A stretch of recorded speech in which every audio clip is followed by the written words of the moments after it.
Hey guys, what's up and welcome back to another video on my YouTube channel. Today I will unpack, install and show you the details of the Concepts ARC radio wing.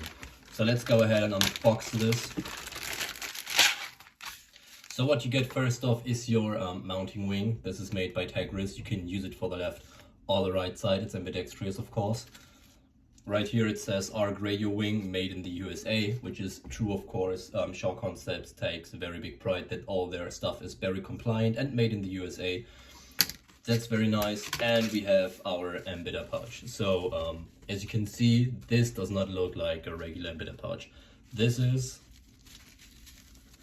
a very thickly padded for a radio pouch. And this is the side that goes to your body, so it doesn't dig into your ribs, which is something that I had problems with previously when I ran like the standard JPC MBITR wings, that there is no padding whatsoever and that the radio will dig into your ribs at some point and it gets uncomfortable. The side is made out of an elastic material, as you can see. It stretches really nicely, and the front, of course, is just regular molly mounting. Since I'm a right-handed shooter, I'm gonna use my radio on the left side, so let's go ahead and set it up for that. So what I will do is I could mount it like this basically, so this is my body and only the Tegris wing will press against my body, but I won't do that because, I mean, you could do that, but I won't do that. So first off, you would lose the pros of the padded mesh, but also the Tegris on your body starts to really rub into it. If you have like some soft spots whatsoever, this will really dig into that and it gets really uncomfortable really fast. So I'm gonna be mounting it this way, which I'm gonna do real quick. But yeah, as for radio wings, I never had anything from Concepts, so this is my first time using one of their products. But to be honest, like from the first feel, it looks really solid. Like, I'm gonna show you some stitching in a second. If you look at how they reinforce the stitching on their tabs, that's really nice. The stitching here in the back, that's at least double if not triple stitched, looks also very good. And it just feels sturdy. You know, it gives me kind of the feel like the old school Eagle Industry stuff did. It's a bit heavier, but it's made for eternity. But yeah, as I said, I also went ahead and checked out a few other radio wing options, and one of the other radio options I kind of liked was the Cry Airlight pouch, but I didn't went actually with that because I am not sure if I can use or get some sort of padding, and even when it is a like more modern and modular version of the regular JPC MBITR pouch that we are all used to, I'm not sure if I would be satisfied with it, because I think comfort is something a lot of people overlook if they don't run their gear for longer periods of time. And let's say you're like at a milsim game or whatever, and you have to run your plate carrier for at least like 6 hours at a time, mostly walking around and not doing anything combat or shooting related. Comfort is one of your most primary concerns, next to, of course, your like combat loadout. Like, you want, of course, carry max, etc., but comfort is one of the things to look out for, because if you take care of your body takes care of you. That's how simple it is. And there we have it. MBITR wing is fully assembled now. I assume you can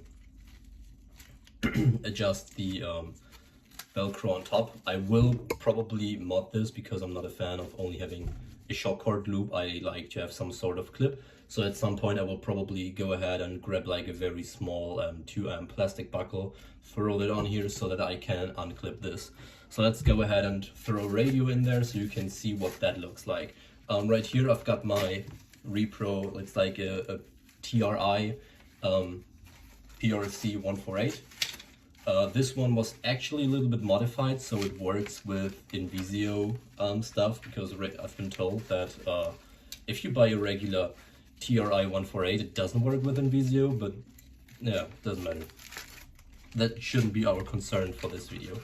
So as you can see already, the elastic material starts to stretch, which means that this is gonna be a rather tight fit. I know that these will take PRC 152s and even the bigger 163 as well. But just so you know, once you have it in there, it's in there, and I'm pretty sure, yeah, I wouldn't even, oh, you can't see that actually, my bad. Give me a second. There we go. And that's without the loop installed. So I'm pretty sure I could just run it like this, which I will probably do because, as I said, I'm not a big fan of having to pull this pull tab over there all the time. So I'll just keep it like that. Let's go ahead and install that on my JPC. That's my JPC that I'm building at the moment. And as I said, I'm gonna be running my radio on my right side, on my left side because I'm a right-handed shooter. And I'll just go ahead and eyeball it.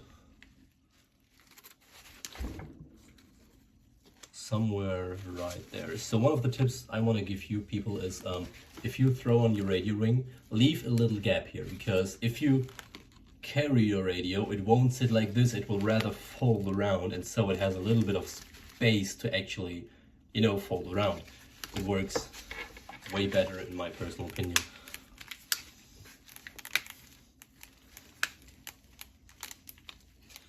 There we go, and time to fold it out of the way. This sits nice and flush. Get the cummerbund over there, and there we have it. It's stored out of the way. It's nice and low profile. If I want to, I can still adjust the height. I will like try around a little bit and see what height I prefer, because usually I try to get it as low as possible without it digging into my stomach when I bend over, which is something I would recommend because it will save you a lot of your shoulder space free, so you can shoulder your gun on the left side if needed. But that's it for the video, guys. Nice and quick. If you have any questions regarding the pouch or whatever, just make sure to leave a comment and I will make sure to answer all of my comments.